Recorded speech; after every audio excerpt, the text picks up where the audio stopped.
O Supremo Tribunal Federal deve retomar na próxima quarta-feira o julgamento da tese do marco temporal que é defendida por ruralistas e rejeitada por indígenas. Sobre esse assunto, nós vamos conversar agora com o senador do Partido Liberal de Rondônia, que é o relator do marco temporal, inclusive das terras indígenas no Senado, Marcos Rogério. Muito bom dia, senador. Seja bem-vindo ao Jornal da Manhã de hoje. Muito bom dia a você, Paula Nobre, ao Marcelo, a todos os ouvintes, telespectadores da Jovem Pan. Prazer poder participar com vocês. Prazer é nosso. Eu queria que o senhor falasse um pouco da importância do marco temporal e por que esse projeto, esse tema, ele está andando um pouco agora, mas ele ficou parado. Por que ele não foi tratado antes?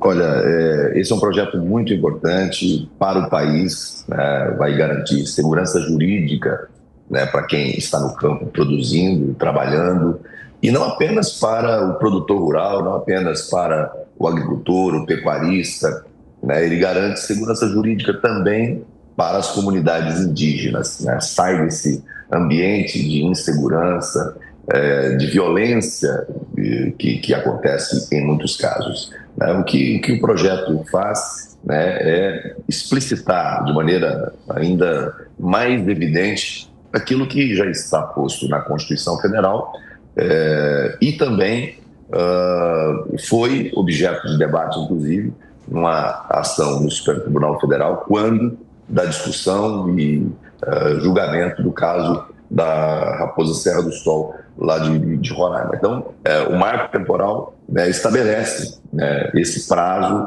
né, de referência, que é a Constituição de 88, que você tem essa definição na Constituição de 88 e tem um prazo de transição que foi fixado lá no artigo 67 da ADCP da Constituição. Então, você tinha um marco temporal posto na Constituição e você tinha um prazo para a feitura das demarcações, ou seja, tinha uma transição. Então, o Constituinte quis deixar clara essa vontade, esse posicionamento. Essa foi uma escolha política da época. Então, em face dessa insegurança jurídica, o parlamento vem discutindo isso. E, mais recentemente, você me pergunta por que o projeto agora está andando mais rápido, né? É porque essa é uma questão que estava resolvida no texto constitucional, né? Assim, a norma me parecia clara, a própria decisão do caso Raposa Serra do Sol fixou esse entendimento, colocou condicionantes da época para aquele caso, que foi o caso de paradigma, mas, recentemente, o tema voltou ao Supremo Tribunal Federal e hoje está em julgamento, trazendo novamente inquietação para o campo, insegurança jurídica para o campo. E, com isso, pressionou o Congresso Nacional para reafirmar o entendimento, positivando, deixando claro na lei qual é, né, o entendimento, qual é o desejo da Constituição, qual é o desejo do Parlamento brasileiro. Senador, bom dia. Esse placar já no Supremo, né, como o senhor disse, 4-2 a favor de uma mudança, de fato preocupa, obriga, como o senhor falou, realmente aí, que o Congresso ele se apresente e possa discutir a tempo, até inclusive antes do julgamento. E se houver a finalização do julgamento, poderia inclusive trazer, como o senhor falou, uma grande insegurança jurídica. Então, agora ficou praticamente uma obrigação do Congresso aí, que foi eleito recentemente justamente em deliberar esse tema? Olha, Paulo, assim, não há dúvida de que essa movimentação do Supremo Tribunal Federal nesse julgamento que está avançando gera, né, uma insegurança no campo, gera inquietação no campo. Agora, são instâncias próprias, independentes. O Supremo, uma vez provocado, né, submete a julgamento aquilo que chegou para ele, mas cabe ao Parlamento brasileiro discutir e votar leis, né? Cada um cumprindo o seu papel. O Parlamento tem a prerrogativa de legislar, tem a prerrogativa de disciplinar aquilo que entende ser, né, o melhor caminho para o Brasil. Nesse caso, o que o Parlamento está fazendo é dar concretude àquilo que está na Constituição Federal, que é estabelecer o marco temporal de 5 de outubro de 88.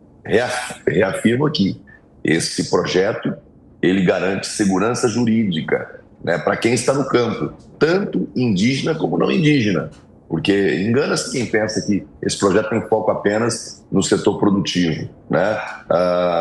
Isso vai garantir para as comunidades indígenas também, né, uma tranquilidade maior. E alguém tem me perguntado ao longo desses dias, eu tenho ouvido muitos segmentos, né, querendo saber os impactos desse projeto. Olha, o primeiro impacto é garantir a pacificação, é garantir a segurança jurídica no campo. Agora, impede que se crie áreas posteriormente para populações indígenas? Não. Né? O governo, do mesmo jeito que ele localiza, identifica áreas, né, para a reforma agrária, assentamentos, ele poderá fazê-lo também para as populações indígenas, mas não no formato que você tem hoje, em que, a partir de um laudo antropológico, você pode abrir um processo em área, inclusive, já titulada e criar um problema social, econômico, de segurança pública, como acontece no Brasil afora nos dias de hoje. Olha quantas áreas nós temos no Brasil hoje com esse problema. Hoje nós temos, com o balizamento legal que nós temos hoje, ou seja, com a legislação que nós temos hoje, nós temos algo em torno de quase 14%, né, do território brasileiro, né, formado por áreas indígenas. Né? Assim, se avança na direção daquilo que o Supremo Tribunal está julgando hoje, a gente teria um salto aí para cerca de 30%. Alguns especialistas falam que pode ir até além disso, mas é um volume muito grande.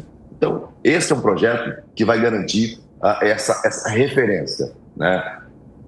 O índio que está na terra, a terra tradicionalmente ocupada, até essa data, terra produtiva, né, ou utilizada para, né, a preservação da cultura, das tradições indígenas até essa data, né, tem a demarcação reconhecida. A partir daí, não.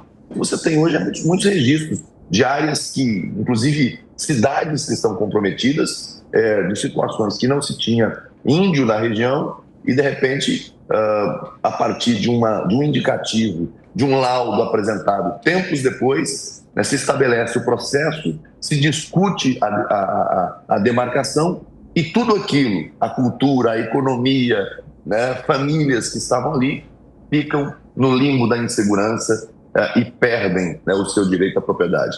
Eu recebi pessoas essa semana no Senado Federal que, ao falar dessa história, ao narrar o que aconteceu com as famílias da região, se emocionaram, trazem documentos, né, inclusive títulos públicos, né, terra que o governo reconheceu, titulou, e que hoje está nesse ambiente de incerteza de qual será o futuro. Então, esse projeto aponta para um futuro de segurança jurídica para todos. Bom, estamos falando sobre o marco temporal, um projeto que deve ser votado nesta próxima quarta-feira, envolvendo as discussões em relação às demarcações das terras indígenas. Zé Maria Trindade, a sua pergunta. Pois não, senador, muito bom dia. Senador, o Supremo que está pressionando o Congresso Nacional para fazer essa regulamentação, ou é o Senado que pressiona o Supremo a não decidir sobre isso? Zé Maria, eu diria que assim, o andamento do processo no âmbito do Supremo Tribunal Federal, obviamente que lança pressão sobre o Parlamento. O Parlamento é o lugar onde, né, o povo, né, recorre quando tem as suas pretensões ameaçadas, os seus direitos ameaçados. Vejo que parece uma ironia aqui, né? Porque num caso como esse, você tem um impacto imediato na vida de milhares e milhões, né, de brasileiros. E nesse caso, né, aonde que as pessoas vão recorrer para tentar resguardar o seu direito? Justamente ao parlamento, no parlamento. Então, o andamento do processo no âmbito do Supremo Tribunal Federal, obviamente que pressiona o parlamento, isso é natural que aconteça, é natural. E numa democracia, né, e num Estado democrático de direito, né, a separação de poderes pressupõe isso, né? Então, cabe ao parlamento legislar de maneira muito clara, de maneira muito objetiva. E a gente tem que fazer, Zé Maria, você que acompanha, né, o parlamento há muito tempo, a gente tem que fazer aqui a meia-culpa. O parlamento, às vezes, demora muito para tomar decisões que são importantes, né, reafirmar de maneira clara, de maneira transparente, né, qual é a vontade, né, da norma, qual é a posição política do país, porque ao final é isso, né, uma decisão, uma lei, né, aprovada pelo Congresso Nacional é uma escolha política, e a escolha política ela cabe justamente aos representantes do povo, né, ao Parlamento Brasileiro, Câmara dos Deputados, Senado Federal, com a sanção do Presidente da República. Então, essa pressão acontece, ela é natural e muitas vezes em razão de uma decisão tardia, né? De uma tomada de decisão, de uma escolha, né, que deveria ter sido tomada antes. Nesse caso, eu repito, a Constituição me parece muito clara em relação a isso, né? O texto da Constituição sobre a demarcação de terra indígena e depois o que traz lá na DCT 67, me parece claro, porque você coloca ali, né, o direito dos povos originários de terem o seu reconhecimento, e você tem, nesse artigo 77 dos atos das disposições transitórias da Constituição, ali um lapso temporal de 5 anos para que ocorresse, né, a demarcação.